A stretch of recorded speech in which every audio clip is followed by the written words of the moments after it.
Napatunayan ng isang magkasaka mula sa Barangay Bantog, Science City of Muñoz na maganda ang epekto sa palay ng biochar na gawa sa Nueva Ecija. Ayon sa 60 taong gulang na magkasakang si Jesse Rigos, namangha siya sa naging resulta ng paggamit niya ng biochar sa kanyang mga tanim na palay. Nung maglagay po ako ng biochar, ang napansin ko sa palay ko, mabilis yan lumaki. Sa punlaan pa lang nakita ko na yung epekto. Mabilis yan tumaas at saka healthy yung punla at saka madali siyang bunutin, hindi nalalagot.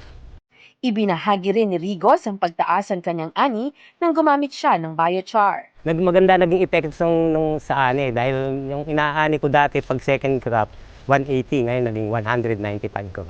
Dahil sa pagtaas ng kanyang ani, nais ang magkasaka mula sa Science City of Muñoz, Nueva Ecija na maipagpatuloy ang paggamit ng biochar. Willing talaga hanggang para naman maikumpara ko, pag ginamit ko ulit, kung tataas pa uli yung ani nung palay ko. Laking pasasalamat ni Rigos kay Governor Oy Umali sa pagbibigay sa kanya ng libreng biochar na siyang nakatulong ng malaki upang tumaas ang kanyang kita. Kay Governor Omali, salamat sa ibinigay mong proyekto na to, yung biochar pole.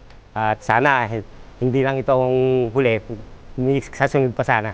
Kitang-kita ang saya sa mukha ni Rigos nang maranasan ang positibong epekto ng biochar sa kanyang mga pananim na palay. Ay, masaya dahil nadagdagan yung kinita ko ngayong araw ang season na to. Menshi Machas, nag-uulat para sa DWR Teleradyo, ang inyong kakampi.